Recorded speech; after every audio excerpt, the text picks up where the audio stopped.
കൊണ്ടായിരുന്നു. ആ വോട്ടഭ്യർത്ഥനയെ ജനങ്ങൾ മുഖവിലക്കെടുത്തതിൻ്റെ ഭാഗമായാണ് കേരളത്തിൻ്റെ ചരിത്രത്തിൽ തന്നെ പുതിയൊരു മാറ്റത്തിൻ്റെ നാഴികക്കല്ലായി 99 നിയമസഭാ സീറ്റുകൾ നേടി ഇടതുപക്ഷ ജനാധിപത്യ മുന്നണി വീണ്ടും അധികാരത്തിൽ തന്നെ തുടർന്നത്. അന്ന് ആ തിരഞ്ഞെടുപ്പിൻ്റെ ഘട്ടത്തിൽ ഇടതുപക്ഷം തിരഞ്ഞെടുപ്പ് പ്രചരണത്തിൻ്റെ ഭാഗമായി എല്ലാ ഗ്രാമഗ്രാമാന്തരങ്ങളും ജനങ്ങളുടെ മുൻപാകെ അവതരിപ്പിച്ചത് 5 വർഷത്തെ ഭരണത്തിൻ്റെ നേട്ടങ്ങളെക്കുറിച്ചാണ്. മുടങ്ങിപ്പോയിരുന്ന അഥവാ നിലച്ചുപോയി എന്ന് കരുതിയ ക്ഷേമ പെൻഷനുകൾ പുനഃസ്ഥാപിച്ചതിനെ കുറിച്ച്, 600 രൂപ കടലാസിൽ മാത്രമുണ്ടായിരുന്ന ക്ഷേമ പെൻഷൻ വർദ്ധിപ്പിച്ചതിനെ കുറിച്ച്, കേരളത്തിൻ്റെ സ്കൂളുകളിലുണ്ടായ മാറ്റം, ആശുപത്രികളിലുണ്ടായ മാറ്റം, പവർ കട്ടില്ലാത്ത, ലോഡ് ഷെഡിംഗ് ഇല്ലാത്ത സംസ്ഥാനമായി കേരളം മാറ്റിയതിനെ കുറിച്ച്, ലൈഫ് പദ്ധതിയിൽ ഭവനരഹിതരായ ലക്ഷക്കണക്കിന് ആളുകൾക്ക് വീട് വെച്ച് നൽകിയതിനെ കുറിച്ച്, കേരളത്തിൻ്റെ പശ്ചാത്തല വികസന രംഗത്ത് ചരിത്രം സൃഷ്ടിച്ചുകൊണ്ട് നിർമ്മാണം പൂർത്തീകരിച്ച റോഡുകൾ, പാലങ്ങൾ, മറ്റു പശ്ചാത്തല സൗകര്യങ്ങൾ, ഇതെല്ലാം ജനങ്ങളുടെ മുൻപാകെ അവതരിപ്പിച്ചുകൊണ്ടാണ്. ഒപ്പം നൂറ്റാണ്ടിലെ മഹാപ്രളയത്തെയും മാനവരാശി മുട്ടുമുടക്കി പോകുമെന്ന് കണക്കാക്കിയ മഹാവ്യാധിയെയും ആർജവത്തോടെ പൊരുതി തോൽപ്പിച്ച കേരളത്തിലെ ഗവൺമെന്റിന്റെ ഇച്ഛാശക്തിയെക്കുറിച്ച് വിശദീകരിച്ചുകൊണ്ടാണ് ആ ഭരണ നേട്ടങ്ങൾക്ക്, ആ വികസന പ്രവർത്തനങ്ങൾക്ക് കേരളം നൽകിയ അംഗീകാരമാണ് തുടർ ഭരണം. ഇപ്പോ 1 ദശാബ്ദം നീണ്ടുനിന്ന കേന്ദ്ര ഭരണത്തിന് ശേഷമാണ് BJP ഈ തിരഞ്ഞെടുപ്പിനെ നേരിടുന്നത്. തീർച്ചയായും ഇന്ത്യയുടെ പ്രധാനമന്ത്രി ഇന്ത്യയിലെ ജനങ്ങളുടെ മുൻപാകെ വോട്ട് അഭ്യർത്ഥിക്കുമ്പോൾ 10 വർഷത്തെ തന്റെ ഭരണത്തിന്റെ നേട്ടങ്ങൾ ജനങ്ങളുടെ മുൻപാകെ അവതരിപ്പിക്കേണ്ടതാണ്. അങ്ങനെ എന്തെങ്കിലും പ്രധാനമന്ത്രിയുടെ പ്രസംഗത്തിലുണ്ടോ എന്ന് പരിശോധിക്കുന്നത് കൗതുകകരമാണ്. 10 വർഷത്തെ ഭരണം കൊണ്ട് നമ്മുടെ രാജ്യത്ത് എന്ത് നേട്ടമുണ്ടായി? ഇന്ത്യയിലെ സാധാരണക്കാരന്റെ ജീവിതത്തിൽ എന്ത് മാറ്റമുണ്ടായി?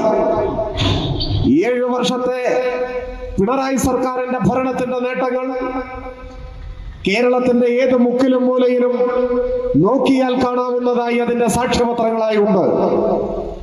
ഈ ആലത്തിയൂർപ്പടിയിൽ പരിസരങ്ങളിൽ സർക്കാർ പള്ളിക്കൂടമുണ്ടെങ്കിൽ, ഗവൺമെന്റ് ആശുപത്രികൾ ഉണ്ടെങ്കിൽ, റോഡുകൾ, പാലങ്ങൾ, അങ്ങനെ ഓരോന്നും ഈ ഗവൺമെന്റിന്റെ ഭരണ നേട്ടത്തിന്റെ നിത്യസ്മാരകങ്ങളായി നമ്മുടെ മുന്നിലുണ്ട്. അതുപോലെ കേന്ദ്ര സർക്കാരിന്റെ ഭരണ നേട്ടം ഇവിടുത്തെ സാധാരണക്കാരന്റെ ജീവിതത്തിൽ അനുഭവവേദ്യമായത് എന്തുണ്ട്? പ്രധാനമന്ത്രിക്ക് പറയാൻ സാധിക്കുമോ 10 വർഷത്തെ എന്റെ ഭരണം കൊണ്ട് പാചകവാതകത്തിന്റെ വില ഞാൻ പകുതിയായി കുറച്ചു, അതുകൊണ്ട് നിങ്ങൾ താമരയടയാളത്തിൽ വോട്ട് ചെയ്യുവിൻ? പറയാൻ പറ്റുമോ? ഇപ്പൊ എത്രയാ പാചകവാതകത്തിന്റെ വില? ഒരു ഗ്യാസ് സിലിണ്ടറിന് ഇപ്പൊ എത്രയാണ് വില? ചില സഹോദരിമാരൊക്കെ മുന്നിലിരിക്കുന്നുണ്ട്, അവർക്കാണിത് നന്നായിട്ട് അറിയുക. എത്രയാ വില പറയുന്നുണ്ട്, പക്ഷെ ഇങ്ങോട്ട് കേൾക്കുന്നില്ല. നിങ്ങൾ ഏകദേശം 1000 നമുക്ക് കണക്കാക്കാം. 1000 അല്ലേ? 10 കൊല്ലം മുൻപ് പ്രധാനമന്ത്രിയുടെ കസേരയിൽ മോദി ഇരിക്കാൻ തുടങ്ങിയപ്പോ എത്രയായിരുന്നു ഒരു ഗ്യാസ് സിലിണ്ടറിന്റെ വില?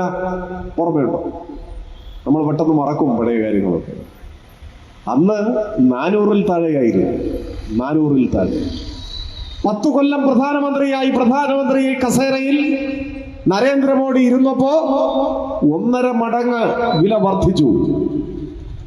പാചകവാതകം എന്ന സാധനം കണ്ടുപിടിച്ച കാലം മുതൽ 2014 വരെ ഉണ്ടായ വർധനവ്, വില വർധനവിന് ശേഷമുള്ള വിലയാണ് 400. അന്ന് 400-ന്റെ ചൂടെ. എന്നാൽ 10 കൊല്ലം കൊണ്ട് അത് 1.5 മടങ്ങായി വർദ്ധിച്ചു. അപ്പോ അതിനെക്കുറിച്ച് മിണ്ടാൻ സാധിക്കുമോ പ്രധാനമന്ത്രിക്ക്? ഇല്ല. പെട്രോളിന്റെയും ഡീസലിന്റെയും വില 10 കൊല്ലത്തെ സംഘപരിവാർ ഭരണത്തിൽ പകുതിയായി എന്ന് പറയാൻ പറ്റുമോ? ഇല്ലെന്ന് മാത്രമല്ല, ഇരട്ടിയായി മാറി. ഇന്നിപ്പോ രാവിലെ പെട്രോൾ അടിച്ച ചെറുപ്പക്കാരുണ്ടാവും ബൈക്കിന്, അവരോട് ചോദിച്ചാൽ അറിയാം ഇന്നത്തെ വില 108 ആണോ 109 ആണോ എത്രയാണെന്നറിയാം. പക്ഷെ അക്കാര്യം പറഞ്ഞാൽ ചില RSSകാർ സമ്മതിക്കില്ല. അവർ പറയും, തർക്കിക്കാൻ വരും, വിലവർദ്ധനമൊന്നുമില്ല, ഞങ്ങൾ പണ്ടും 100 രൂപയ്ക്കാണ് പെട്രോൾ അടിക്കാറ്, ഇപ്പോഴും 100 രൂപയ്ക്കാണ് പെട്രോൾ അടിക്കാറ്. ഒരു വർധനവും ഞങ്ങളെ ബാധിച്ചിട്ടില്ല. അവരോട് നമുക്ക് തർക്കിക്കാനാവില്ല. ആധുനിക വൈദ്യശാസ്ത്രത്തിന് ചികിത്സിച്ചാൽ ഭേദമാവാത്ത രാഷ്ട്രീയ അടിമത്തത്തിന്റെ ആൾരൂപങ്ങളായി നിൽക്കുന്ന RSS വരെ നമുക്ക് വിട്ടുകളയാം, അവഗണിക്കാം. പക്ഷെ നാം തിരിച്ചറിയണം, ലോകത്തിൽ പെട്രോളിനും ഡീസലിനും ഏറ്റവും കൂടുതൽ വില കൊടുക്കേണ്ടി വരുന്ന രാജ്യങ്ങളിൽ ഒന്ന് ഇന്ത്യയാണ്. അതാണ് 10 കൊല്ലത്തെ ഭരണം നമ്മളെ എത്തിച്ചത്. വീടില്ലാത്തവർക്ക് വീട് വെച്ചു നൽകി എന്ന് പ്രധാനമന്ത്രിക്ക് പറയാനാവില്ല.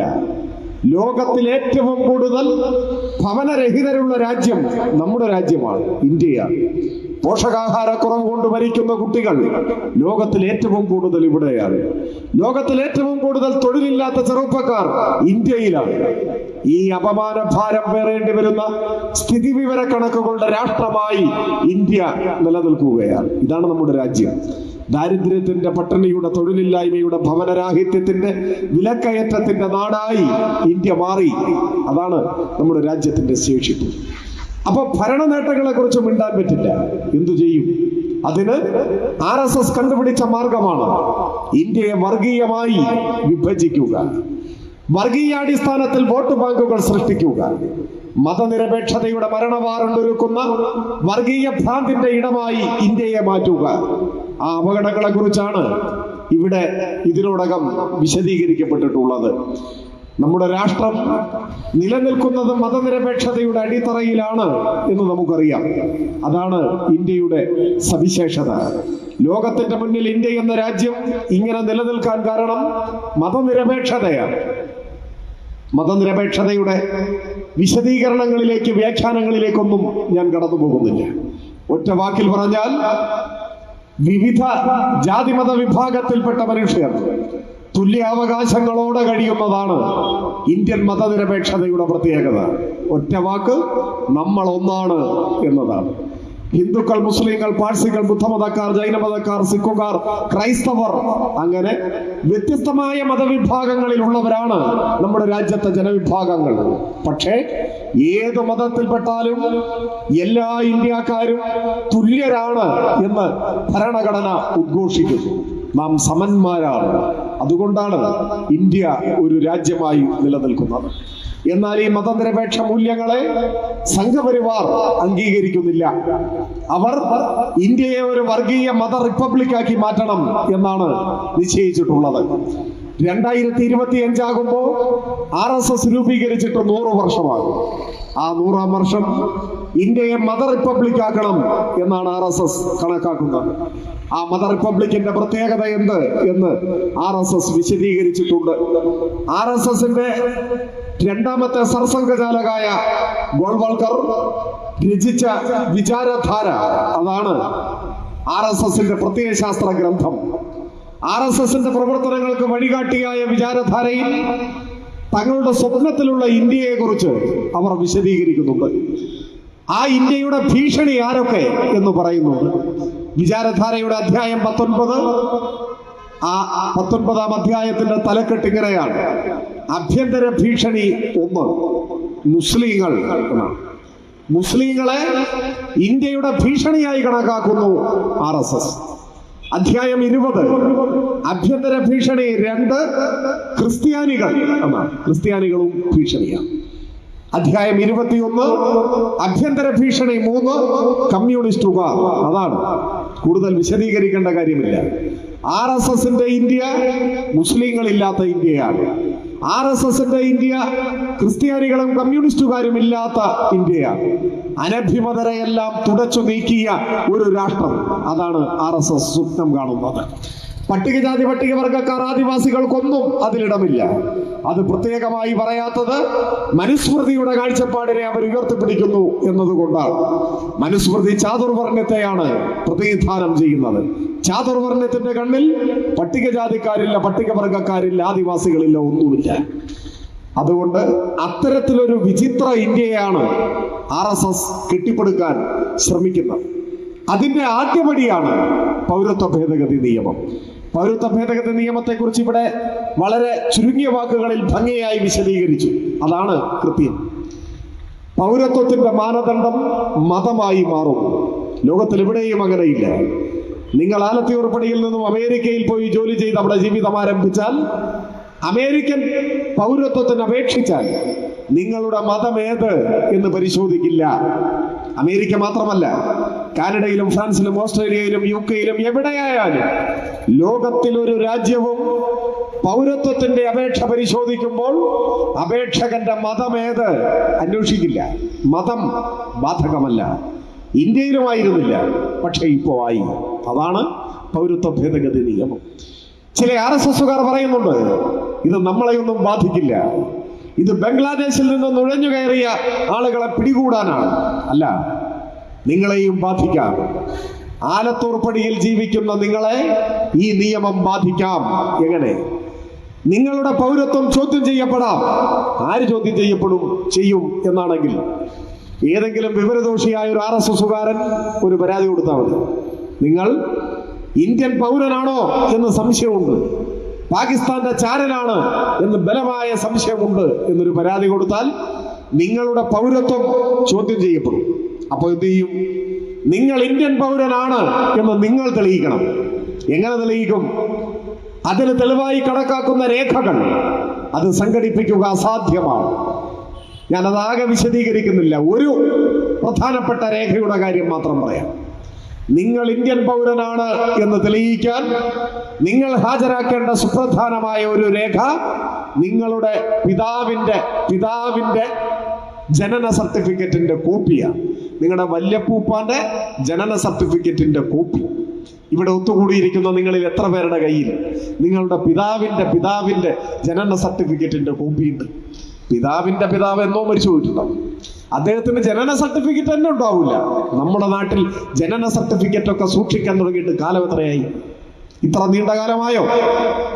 നമ്മുടെ ജനന സർട്ടിഫിക്കറ്റ് ചോദിച്ചാൽ തന്നെ എത്ര ഓഫീസ് കയറി ഇറങ്ങിയിട്ടാണ് ഇപ്പോൾ സംഘടിപ്പിക്കുന്നത്. എന്ന് വെച്ചാൽ അസാധ്യമായ രേഖകളാണ് സമർപ്പിക്കാൻ പറയുന്നത്. ആ നിമിഷം നിങ്ങൾ ഇന്ത്യൻ പൗരനല്ലാതെയായി മാറും. അതിർത്തിക്കപ്പുറത്തേക്ക് ആട്ടിയോടിക്കപ്പെടും. ജനിച്ചു വളർന്ന തലമുറകളായി ജീവിച്ച മണ്ണിൽ നിന്നും ഒരു നിമിഷാർത്ഥത്തിൽ രാജ്യവിരുദ്ധനായി മുദ്രകുത്തപ്പെട്ട് അതിർത്തിക്കപ്പുറത്തേക്ക് ആട്ടിയോടിക്കപ്പെടുമോ എന്ന ഭയാശങ്കയിലാണ് നമ്മുടെ രാജ്യത്തെ കോടിക്കണക്കിന് മനുഷ്യർ. ഇപ്പോഴേ നിയമം മുസ്ലിങ്ങൾക്കെതിരാണ്. നാളെ ഇത് ക്രൈസ്തവർക്കെതിരായി മാറും. പിന്നെ സിഖുകാർക്കെതിരാവും. അത് കഴിഞ്ഞാൽ തങ്ങൾക്കിഷ്ടമില്ലാത്ത ഏതൊരാളെയും ഇന്ത്യയിൽ നിന്ന് തുടച്ചു നീക്കാൻ ദുരുപയോഗം ചെയ്യപ്പെടുന്നതായി ഈ നിയമം ഭേദഗതി ചെയ്യപ്പെടും. അതുകൊണ്ടാണ് ഇതിനെ ഇന്ത്യ വിരുദ്ധ നിയമം എന്ന് എല്ലാ നിയമജ്ഞരും വിശേഷിപ്പിക്കുന്നത്. ജനങ്ങൾ ഭയാശങ്കയിലാണ്. ആ ഘട്ടത്തിലാണ് കേരളത്തിന്റെ മുഖ്യമന്ത്രി ശക്തമായ പ്രഖ്യാപനം നടത്തിയത്. നാട് രാജ്യം കാതോർത്ത പ്രഖ്യാപനം. മുഖ്യമന്ത്രി പറഞ്ഞു, പൗരത്വ ഭേദഗതി നിയമം കേരളത്തിന്റെ മണ്ണിൽ നടപ്പാക്കില്ല. അതാണ് പ്രഖ്യാപനം. എന്തൊരാശ്വാസമാണ് ആ പ്രഖ്യാപനം. അരക്ഷിതാവസ്ഥയിൽ കഴിഞ്ഞ ഒരു ജനവിഭാഗം, അവർക്കൊരു പ്രതീക്ഷ. ഞങ്ങൾ ഒറ്റയ്ക്കല്ല എന്നൊരു തോന്നൽ. കേരളത്തിന്റെ ഗവൺമെന്റ് ഉണ്ട് ഞങ്ങളോടൊപ്പം എന്ന പ്രതീക്ഷാ നിർഭരമായ ഒരു പ്രഖ്യാപനം. പക്ഷേ അല്പസമയം കഴിഞ്ഞപ്പോഴേക്ക് BJPയുടെ പ്രസിഡന്റ് വാർത്താ സമ്മേളനം നടത്തി ഒരു ചോദ്യം ഉന്നയിച്ചു. അദ്ദേഹം ചോദിക്കുന്നു, പാർലമെന്റ് പാസാക്കിയ ഒരു നിയമം കേരളത്തിൽ മാത്രം എങ്ങനെ നടപ്പാക്കാതിരിക്കും? അതാണ് ചോദ്യം. BJPയുടെ പ്രസിഡന്റ് ആ ചോദ്യം ചോദിച്ചതിൽ അതിശയമില്ല. അല്പമെങ്കിലും വിവരം തൊട്ടുതെറിച്ചിട്ടുള്ള ഒരാളും BJP എന്ന പാർട്ടിയുടെ 7 അയലത്ത് പോലും ഉണ്ടാവില്ല എന്ന് നമുക്ക് നന്നായിട്ട് അറിയാം. അപ്പൊ പിന്നെ അതിന്റെ പ്രസിഡന്റിന്റെ നിലവാരം ഊഹിക്കാവുന്നതേ ഉള്ളൂ. അപ്പൊ ഇങ്ങനെയൊക്കെ ചോദിക്കും. പക്ഷെ നമ്മളെ ആശങ്കപ്പെടുത്തുന്നതല്ല. പിന്നെയോ, BJP പ്രസിഡന്റിന്റെ വാർത്താ സമ്മേളനം അവസാനിച്ച് നിമിഷങ്ങൾ പിന്നിടുമ്പോഴേക്ക് കേരളത്തിന്റെ പ്രതിപക്ഷ നേതാവ് VD സതീശൻ ചോദിക്കുന്നു അതേ ചോദ്യം. പാർലമെന്റ് പാസാക്കിയ നിയമം കേരളത്തിൽ നടപ്പാക്കാതിരിക്കുന്നത് എങ്ങനെ? ഒരേ വാചകം, ഒരേ വാക്കുകൾ, അക്ഷരം പോലും സ്ഥാനം തെറ്റിയിട്ടില്ല. അത് കഴിഞ്ഞപ്പോ യൂത്ത് ലീഗിന്റെ സംസ്ഥാന പ്രസിഡന്റും ആ ചോദ്യം ആവർത്തിക്കുന്നു. കോൺഗ്രസും ലീഗും BJP ഒരേ ചോദ്യം. പാർലമെന്റ് പാസാക്കിയ നിയമം കേരളത്തിൽ നടപ്പാക്കിയേ തീരൂ എന്ന് കോൺഗ്രസ്, ലീഗ്, BJP. ഇതെന്താണ് ഇങ്ങനെ പറയുന്നത്? എന്തുകൊണ്ടാണ് ഈ നിയമം നടപ്പാക്കില്ല എന്ന് മുഖ്യമന്ത്രി പറഞ്ഞത്. പാർലമെന്റിന് നിയമം പാസാക്കാനുള്ള അധികാരമുണ്ട്. പാർലമെന്റിന് മാത്രമല്ല, സംസ്ഥാന നിയമസഭകൾക്കുണ്ട്. ആലത്തൂർപ്പടിയിൽ ഒരു വായനശാല ഉണ്ടെങ്കിൽ ആ വായനശാല കമ്മിറ്റിക്ക് നിയമം ഉണ്ടാക്കണം. വായനശാലയെക്കുറിച്ചുള്ള നിയമം. വായനശാല കമ്മിറ്റി മുതൽ പാർലമെന്റിന് വരെ ഇന്ത്യയിൽ നിയമം നിർമ്മിക്കാനുള്ള അവകാശമുണ്ട്. പക്ഷേ അത് ഇന്ത്യൻ ഭരണഘടനയ്ക്ക് വിധേയമായിരിക്കണം. അതാണ് നിയമനിർമ്മാണത്തിന്റെ മൗലിക തത്വം. ഇന്ത്യൻ ഭരണഘടനയാണ് ഇന്ത്യയുടെ ഒന്നാമത്തെ നിയമം. ലോ ഓഫ് ദ ലാൻഡ് എന്ന് പറയുന്നത് ഭരണഘടനയാണ്. ഇന്ത്യയിൽ നിർമ്മിക്കപ്പെടുന്ന ഏത് നിയമവും ഭരണഘടനയ്ക്ക് വിധേയമാണ് എന്നതാണ് നമ്മുടെ രാജ്യത്തിന്റെ പൊതു തത്വം. ഭരണഘടന എന്താണ് പറയുന്നത്? അതാണ് നേരത്തെ പറഞ്ഞത്. ഇന്ത്യൻ ഭരണഘടനയുടെ അടിസ്ഥാന പ്രമാണങ്ങളിൽ ഒന്ന് ആർട്ടിക്കിൾ 14 ഇന്ത്യയിലെ ജനങ്ങൾ തുല്യരാണ്, സമന്മാരാണ് എന്നതാണ്. പൗരത്വ ഭേദഗതി നിയമത്തിന്റെ കാതൽ ഇന്ത്യയിലെ ജനങ്ങൾ തുല്യരല്ല എന്നതാണ്, സമന്മാരല്ല എന്നതാണ്. അതുകൊണ്ട് പൗരത്വ ഭേദഗതി നിയമം ഭരണഘടനയ്ക്കെതിരെ. അതിനാൽ ഭരണഘടനാ വിരുദ്ധമായ ഈ നിയമം ഞങ്ങൾ നടപ്പാക്കില്ല എന്നാണ് ഭരണഘടനയെ ഉയർത്തിപ്പിടിച്ചുകൊണ്ട് കേരളത്തിന്റെ മുഖ്യമന്ത്രി പറഞ്ഞത്. വെറുതെ പറയുക മാത്രമല്ല, ഭരണഘടനാ വിരുദ്ധമായ നിയമത്തിനെതിരെ സുപ്രീം കോടതിയെ കേരള ഗവൺമെന്റ് സമീപിച്ചിരിക്കുകയുമാണ്. പക്ഷേ കോൺഗ്രസിന്റെ നിലപാടെന്താണിത്? കോൺഗ്രസിന്റെ പ്രസിഡന്റ് മല്ലികാർജുന ഖാർഗെയോട് പത്രക്കാർ ചോദിച്ചു, നിങ്ങൾ അധികാരത്തിൽ വന്നാൽ ഈ നിയമം റദ്ദാക്കുമോ? അതാണ് ചോദ്യം. എന്തായിരുന്നു മറുപടി? ആ ചോദ്യം ചോദിച്ച മാധ്യമ പ്രവർത്തകനു നേരെ കോൺഗ്രസിന്റെ പ്രസിഡന്റ് ഖാർഗെ ഒരു വഷളൻ ചിരി ചിരിച്ചു. അദ്ദേഹം എങ്ങനെ ചിരിച്ചാലും അങ്ങനെ തന്നെയാണ്, അന്ന് പ്രത്യേകിച്ചും അങ്ങനെ ചിരിച്ചു. എന്നിട്ട് പറഞ്ഞു, ഞാൻ രാത്രി ഒന്ന് ആലോചിക്കട്ടെ എന്നിട്ട് പറയാം എന്നാണ്. അങ്ങയുടെ സ്വത്തിന്റെ പകുതി ദാനം ചെയ്യാമോ എന്നല്ല ചോദിച്ചത്. പൗരത്വ ഭേദഗതി നിയമം നിങ്ങൾ അധികാരത്തിൽ വന്നാൽ പിൻവലിക്കുമോ? അതാണ് ചോദ്യം. രാത്രി ആലോചിക്കണം പോലും. 26 രാത്രികൾ കഴിഞ്ഞു. ഇന്ന് ഒരു വാക്ക് ഉരിയാടിയിട്ടില്ല. ഇതിനിടയിൽ കോൺഗ്രസിന്റെ പ്രകടന പത്രിക വന്നു. പൗരത്വ ഭേദഗതി നിയമം എന്നൊരു വാക്കില്ല. എപ്പോഴും കോൺഗ്രസിനെ പൊതിഞ്ഞു സംരക്ഷിക്കുന്ന മനോരമ മനസ്സില്ലാ മനസ്സോടെ എഴുതി, കശ്മീരിന്റെ പ്രത്യേക അധികാരത്തെക്കുറിച്ചോ പൗരത്വ ഭേദഗതി നിയമത്തെക്കുറിച്ചോ പ്രകടന പത്രികയിൽ പരാമർശമില്ല. കേരളത്തിന്റെ മുഖ്യമന്ത്രി ശക്തമായ വിമർശനം ഉന്നയിച്ചു. പിറ്റേ ദിവസം വാർത്താ സമ്മേളനത്തിൽ VD സതീശൻ പൊട്ടിത്തെറിച്ചു. അദ്ദേഹം ക്ഷോഭിച്ചു. എന്നിട്ട് അദ്ദേഹം പറഞ്ഞു, 8-ാം പേജ് വായിക്കൂ മുഖ്യമന്ത്രി. കേട്ട പാതി കേൾക്കാത്ത പാതി മനോരമ 1-ാം പേജിൽ വെച്ചു കാച്ചി. മുഖ്യമന്ത്രിയോട് പ്രതിപക്ഷ നേതാവ് 8-ാം പേജ് വായിക്കൂ. എന്താണ് നമ്മൾ ധരിക്കേണ്ടത്? സാധാരണക്കാരായ ജനങ്ങൾ കരുതി ആ 8-ാം പേജിൽ പൗരത്വ ഭേദഗതി നിയമത്തെക്കുറിച്ച് വിശദീകരിച്ചിട്ടുണ്ട്. നമ്മുടെ പാവ മുഖ്യമന്ത്രി ഈ തിരക്കിനിടയിൽ അത് വായിക്കാനോ മറ്റോ വിട്ടുപോയി കാണും. എല്ലാ മാധ്യമങ്ങളും ഇത് റിപ്പോർട്ട് ചെയ്തിരിക്കുകയാണ്. എന്നാൽ പിന്നെ ആ 8-ാം പേജ് ഒന്ന് വായിച്ചു കളയാം എന്ന് കരുതി ചിലർ വെബ്സൈറ്റിൽ നിന്ന് പ്രകടന പത്രിക ഡൗൺലോഡ് ചെയ്തെടുത്ത് 8-ാം പേജ് നോക്കിയപ്പോഴാണ് ഞെട്ടിപ്പോയത്. എന്താണ്? 8-ാം പേജിൽ പൗരത്വ ഭേദഗതി നിയമത്തെക്കുറിച്ച് ഒരു പുല്ലും പറയുന്നില്ല. അതാണ്, ഒരക്ഷരം മിണ്ടിയിട്ടില്ല. പിന്നെന്തിനാണ് ഇയാൾ 8-ാം പേജ് വായിക്കാൻ പറഞ്ഞത് അത്ര ധൈര്യത്തോടെ? അതാണ് VD സതീശൻ. അത്ര മനസ്സിലാക്കിയാൽ മതി. ഏതു പച്ച കള്ളവും വിളിച്ചു പറയാൻ മടിയില്ലാത്ത മനുഷ്യരൂപമുള്ള ഒരാൾ, അതാണ് VD സതീശൻ. എന്താണ് അദ്ദേഹത്തിന് ധൈര്യം? അദ്ദേഹത്തിന് അറിയാം, വലതുപക്ഷത്തിന്റെ പതാകവാഹകരായി മാറിയ കേരളത്തിലെ മാധ്യമങ്ങൾ താൻ എന്തു പച്ച കള്ളം പറഞ്ഞാലും ജനങ്ങളുടെ ഇടയിൽ അത് പ്രചരിപ്പിച്ചുകൊള്ളും. ഒന്നും തിരിച്ചിങ്ങോട്ട് ചോദിക്കില്ല. ഇപ്പൊ ഈ ഇരിക്കുന്ന നിങ്ങൾ ആരെങ്കിലും കോൺഗ്രസിന്റെ പ്രകടന പത്രിക വായിച്ചിട്ടുണ്ടോ? എനിക്ക് ഉറപ്പുണ്ട് നിങ്ങൾ വായിച്ചിട്ടുണ്ടാവില്ല. എന്താ കാരണം? അതിനിടയിൽ കിട്ടിയിട്ടില്ല. കിട്ടാത്തതിന്റെ കാരണം എന്താണ്? കോൺഗ്രസ് അത് അച്ചടിച്ചിട്ടില്ല. കേരളത്തിൽ ഓരത് അച്ചടിച്ച് കൊടുക്കാൻ തന്നെ തീരുമാനിച്ചിട്ടില്ല. പിന്നെ വാശിയോടെ ചിലർ വെബ്സൈറ്റിൽ നിന്നൊക്കെ ഡൗൺലോഡ് ചെയ്തെടുത്ത് വായിച്ചതാണ്. അപ്പൊ ഇവർ കണക്കാക്കുന്നത് എന്താണ്? മനോരമ പ്രചരിപ്പിച്ചുകൊള്ളും. 8-ാം പേജിൽ ഇല്ല എന്നത് ഇങ്ങനെയല്ലേ മനസ്സിലാവൂ. തൊട്ടടുത്ത ദിവസം MM ഹസനോട് പത്രക്കാർ ചോദിച്ചു, 8-ാം പേജ് എന്ന് പറഞ്ഞിട്ട് 8-ാം പേജിൽ ഒന്നുമില്ല. നിങ്ങൾ എന്തേ പൗരത്വ ഭേദഗതി നിയമത്തെ കുറിച്ചൊന്നും പറയാത്തത്? എം ഹസൻ കണക്ക് തീർത്ത് അതിന് മറുപടി പറഞ്ഞു. എന്തായിരുന്നു എം ഹസന്റെ മറുപടി? എം ഹസൻ പറഞ്ഞ വാക്ക്, പൗരത്വ ഭേദഗതി നിയമത്തെ കുറിച്ച് പറയാൻ ഞങ്ങൾക്ക് സൗകര്യമില്ല. അതാണ് മറുപടി. ആലത്തൂർപ്പടിയിൽ, മലപ്പുറത്ത് പരിസര പ്രദേശങ്ങളിലുള്ള കോൺഗ്രസിന്റെ, മുസ്ലിം ലീഗിന്റെ പ്രവർത്തകരുണ്ടെങ്കിൽ ചെവി തുറന്നു കേട്ടുകൊള്ളുക. KPCC പ്രസിഡന്റിന്റെ ചുമതല വഹിക്കുന്ന എം ഹസൻ പറഞ്ഞിരിക്കുന്നു, പൗരത്വ ഭേദഗതി നിയമത്തെ കുറിച്ച് പറയാൻ ഞങ്ങൾക്ക് സൗകര്യമില്ല. അതാണ് മറുപടി. മാനാഭിമാനത്തിന്റെ കണികയെങ്കിലും ഉണ്ടെങ്കിൽ ഇന്ത്യൻ യൂണിയൻ മുസ്ലിം ലീഗിന് ഇനി കോൺഗ്രസിനോടൊപ്പം ചേർന്ന് നിൽക്കാൻ പറ്റുമോ? അപ്പൊ ലീഗുകാർ വയ്ക്കും, മാനാഭിമാനത്തിന്റെ കണിക ഉണ്ടെങ്കിലല്ലേ ഉള്ളൂ പ്രശ്നം, ഇല്ലെങ്കിലോ? ഇല്ലെങ്കിൽ ഒന്നും ചെയ്യാനില്ല. വയനാട്ടിൽ എന്താണ് സംഭവിച്ചത്? കൊടി താഴെ വെക്കാൻ പറഞ്ഞില്ലേ? കൊടി താഴെ വെക്കാൻ പറഞ്ഞു. ആര്? രാഹുൽ ഗാന്ധിയെ സ്വീകരിക്കാൻ വന്നപ്പോ കൊടിയും എടുത്തു വന്നു. അത് സ്വാഭാവികം.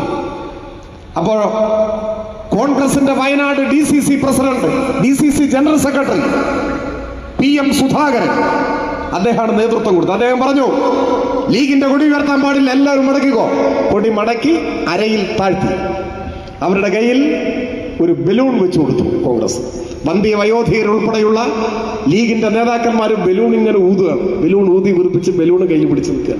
അടുത്ത തവണ വരുമ്പോൾ ഒരു PP കൂടി കൊടുക്കും കയ്യിൽ. PP വിളിക്കുക, ബലൂൺ ഊതുക. ഇതാണ് ലീഗ് ചെയ്തുകൊണ്ടിരിക്കുക. അങ്ങനെ ലീഗിനോട് കൊടി താഴെ വെക്കാൻ പറഞ്ഞ DCC general secretary PM Sudhakaran ആലത്തിയൂർപ്പടിയിലെ നിങ്ങളുടെ ഈ പൊതുയോഗം ആരംഭിക്കുന്നതിന് 1 മണിക്കൂർ മുമ്പ് BJPയിൽ ചേർന്നു. അറിഞ്ഞോ? വയനാട്ടില് ലീഗിനോട് കൊടി താഴെ വെക്കാൻ പറഞ്ഞ, അത് നടപ്പാക്കിയ, അതിന് നേതൃത്വം കൊടുത്ത DCC general secretary PM Sudhakaran ഈ യോഗം തുടങ്ങുന്നതിന് തൊട്ട് മുൻപ് BJPയിൽ ചേർന്നു.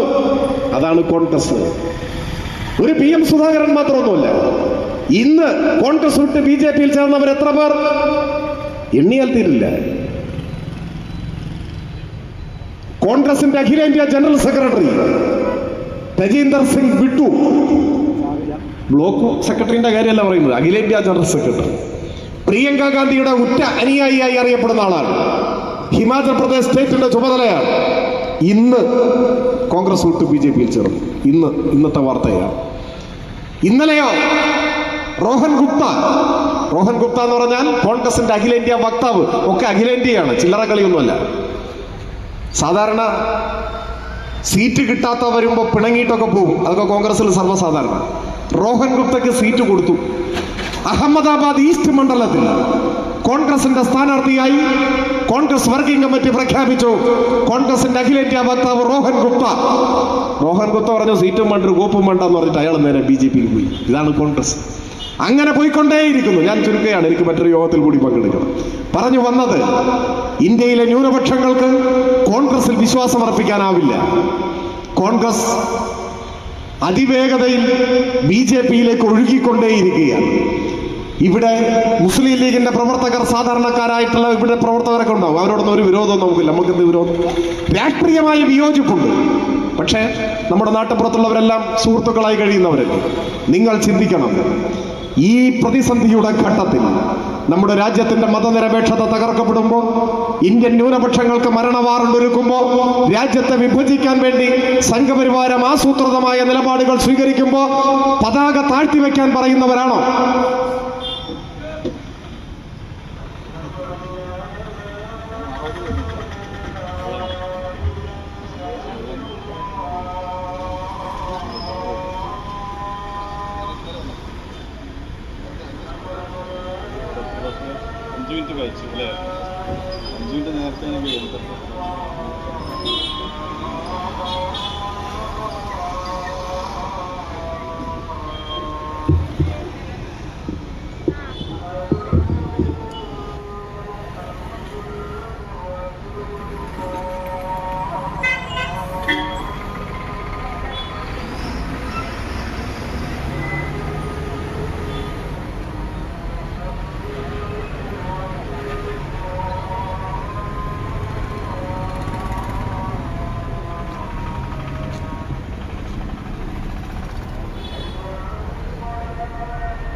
ഞാൻ സൂചിപ്പിച്ചത് രാഷ്ട്രം വെല്ലുവിളികളെ നേരിടുന്ന ഘട്ടത്തിൽ എല്ലാ മതനിരപേക്ഷ ശക്തികളും ഐക്യപ്പെട്ട് യോജിച്ച പോരാട്ടത്തിന് നേതൃത്വം കൊടുക്കേണ്ട ഒരു സമയമാണ്.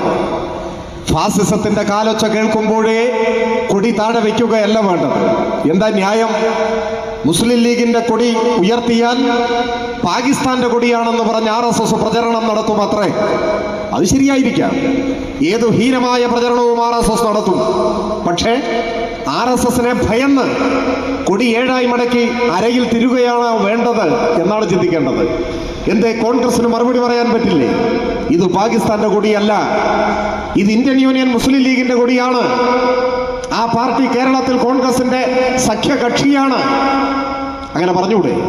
ആർജവത്തോടെ RSSന്റെ പ്രചാരവേലയുടെ മുന്നിൽ നെഞ്ചൂക്കോടെ നിന്ന് രാഷ്ട്രീയം സംസാരിക്കാനുള്ള കരുത്തന്തേ കോൺഗ്രസിന് ഇല്ലാതെ പോയി.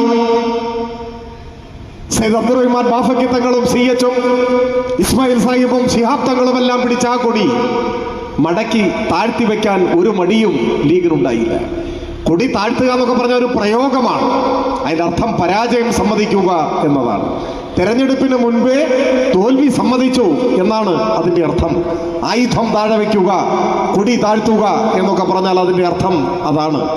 കോൺഗ്രസിനെ വിശ്വസിക്കാനാവില്ലെന്നും RSSലേക്ക് അനുദിനം അടുത്തുകൊണ്ടിരിക്കുകയാണെന്നും സമീപകാല അനുഭവങ്ങൾ തെളിയിക്കുന്ന ഒരു ഘട്ടത്തിലാണ് നമ്മൾ നിൽക്കുന്നത്. അപ്പൊ ചിലർ ചോദിക്കും, കേരളത്തിൽ 20 സീറ്റിലും ഇടതുപക്ഷം ജയിച്ചാലും നിങ്ങൾ ഇന്ത്യ ഭരിക്കുമോ എന്ന്. ഭരിക്കുന്ന കാര്യമൊക്കെ അവിടെ നിൽക്കട്ടെ, അല്ലെങ്കിൽ ഇന്ത്യ ആരും ഭരിക്കും? കോൺഗ്രസ് ഭരിക്കും. അങ്ങനെയാണോ ലീഗ് കരുതുന്നത്? അങ്ങനെ നാട്ടിൽ ആരെങ്കിലും കരുതുമോ? നരേന്ദ്രമോദിയുടെ നേതൃത്വത്തിലുള്ള ഭരണത്തെ അധികാരത്തിൽ നിന്ന് താഴെ ഇറക്കുക എന്നതാണ് ഇന്ത്യയിലെ എല്ലാ മതനിരപേക്ഷ ജനാധിപത്യ ശക്തികളുടെയും ആഗ്രഹം. അതിനാണ് പരിശ്രമം. ആ ശ്രമം ജയിക്കും എന്നാണ് ഇപ്പോഴുള്ള സൂചന. നരേന്ദ്രമോദിക്ക് ഇനി ഒരിക്കൽ കൂടി ഇന്ത്യ ഭരിക്കാൻ അവസരം ഇന്ത്യയിലെ ജനങ്ങൾ കൊടുക്കില്ല എന്ന് തന്നെ ഉറച്ചു വിശ്വസിക്കാൻ കഴിയുന്ന സൂചനകളാണ് രാജ്യമെമ്പാടും നിന്നും ലഭിക്കുന്നത്. അതിന്റെ അർത്ഥം കോൺഗ്രസ് ഇന്ത്യ ഭരിക്കും എന്നല്ല. അതിനുള്ള കെൽപ്പൊന്നും ഇന്ന് കോൺഗ്രസിനില്ല. പിന്നെ ആര് ഭരിക്കും? നമുക്ക് കാത്തിരിക്കാം. ഇന്ത്യയിൽ ഒട്ടേറെ പ്രാദേശിക പാർട്ടികൾ, ജനാധിപത്യ മതനിരപേക്ഷ പാർട്ടികൾ ഉണ്ട്. ആ ജനാധിപത്യ മതനിരപേക്ഷ പാർട്ടികളുടെ കൂട്ടായ്മ ഉയർന്നു വരും. ആ കൂട്ടായ്മയെ കോൺഗ്രസിന് പിന്തുണയ്ക്കേണ്ടതായി വരും. പക്ഷെ അതൊക്കെ തെരഞ്ഞെടുപ്പ് കഴിഞ്ഞിട്ടുള്ള കാര്യമാണ്.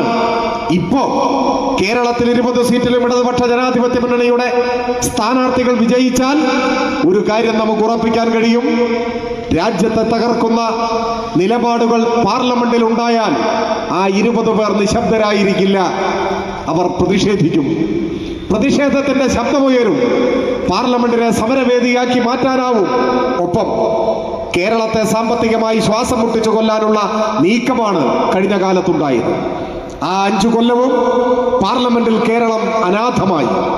കേരളത്തിന്റെ കേന്ദ്ര വിഹിതം വെട്ടിക്കുറച്ചപ്പോ, ബജറ്റ് വിഹിതം കുത്തനെ താഴ്ത്തിയപ്പോ, കടമെടുപ്പ് അവകാശം തടഞ്ഞപ്പോ, കേരളത്തെ സാമ്പത്തികമായി തകർത്ത് രാഷ്ട്രീയ പകപോക്കാൻ കേന്ദ്രം ശ്രമിച്ചപ്പോ നമ്മുടെ നാടിനു വേണ്ടി വാദിക്കാൻ, ചോദിക്കാൻ, പറയാൻ പാർലമെന്റിൽ ആരും ഉണ്ടായിരുന്നില്ല. ഒരക്ഷരം ഉരിയാടിയില്ല. പറയാമായിരുന്നില്ലേ മലപ്പുറത്തെ അന്നത്തെ MP-ക്ക്? പറയാമായിരുന്നില്ലേ മലപ്പുറത്തെ ഇന്നത്തെ സ്ഥാനാർത്ഥിക്ക് ഒക്കെ? ഇത് ഞങ്ങളുടെ നാടാണ്, കേരളമാണ്, ഞങ്ങളെ വോട്ട് ചെയ്ത് വിജയിപ്പിച്ച ജനതയാണ്. മലയാളിയെ ദ്രോഹിക്കാൻ, കേരളത്തെ തകർക്കാൻ ഞങ്ങൾ അനുവദിക്കില്ല എന്ന് പറയാൻ എന്തേ നാവ് പൊങ്ങിയില്ല? 18 പേർ മൂകരായി മാറി, നിശബ്ദമായി BJP-യെ പിന്തുണച്ചു. 20 പേർ ഇടതുപക്ഷമാണെങ്കിലോ അവർ പ്രതിഷേധിക്കും. പാർലമെന്റ് സമരവേദിയാകും. ലോകത്തിന്റെ ശ്രദ്ധയാകർഷിക്കുന്ന പ്രതിഷേധ പോരാട്ടത്തിന്റെ വേദിയായി പാർലമെന്റിനെ മാറ്റാൻ ഈ 20 യോദ്ധാക്കൾക്ക് കഴിയും. അതാണ് ഒന്നാമത്തെ കാര്യം. അടുത്തതോ, ഇപ്പൊ ഇവിടുന്ന് ജയിച്ചു പോകുന്നവർ എവിടെ എത്തുമെന്ന് ആർക്കും പറയാൻ പറ്റില്ല. DCC ജനറൽ സെക്രട്ടറി മുതൽ അഖിലേന്ത്യാ ജനറൽ സെക്രട്ടറി വരെയുള്ളവർ ഇന്ന് കോൺഗ്രസ് വിട്ടവരുടെ കഥയാണ് നേരത്തെ ഞാൻ പറഞ്ഞത്. കോൺഗ്രസ് മാത്രമല്ല, കോൺഗ്രസിനെ ചാരി നിൽക്കുന്നവരും കോൺഗ്രസിനോടൊപ്പം പോയി കൂടാ എന്നില്ല. അപ്പോഴാണ് കുറച്ച് മാസങ്ങൾക്ക് മുൻപ് ഒരു കോൺഗ്രസ് നേതാവ് ഒരു ചാനൽ ചർച്ചയിൽ ഇരുന്ന് വിലപിക്കുന്നത് കണ്ടു. അദ്ദേഹം പറയുന്നത്, കോടിക്കണക്കിന് രൂപയുമായി BJP വന്ന് ഞങ്ങളുടെ നേതാക്കളെ വിലയ്ക്ക് വാങ്ങിക്കൊണ്ടുപോവാണ്. ഇത് ധാർമ്മികമാണോ എന്നാണ് ചോദ്യം. ധാർമ്മികമാണോ? ചോദ്യം പ്രസക്തമാണ്. ധാർമ്മികമല്ല. ജനാധിപത്യത്തിൽ ജനപ്രതിനിധികളെ വിലക്കെടുക്കുന്നത് അധാർമികമാണ്. അത് ജനാധിപത്യത്തിന്റെ അന്തസ്സിരിക്കും. ലോകത്തിന്റെ മുന്നിൽ ഇന്ത്യയുടെ മാനം കെടുത്തും. അത് ഹീനമാണ്. ആ ഹീനമായ രാഷ്ട്രീയമാണ് സംഘപരിവാരം BJP പിന്തുടരുന്നത്. ഇതൊരു ഭാഗം.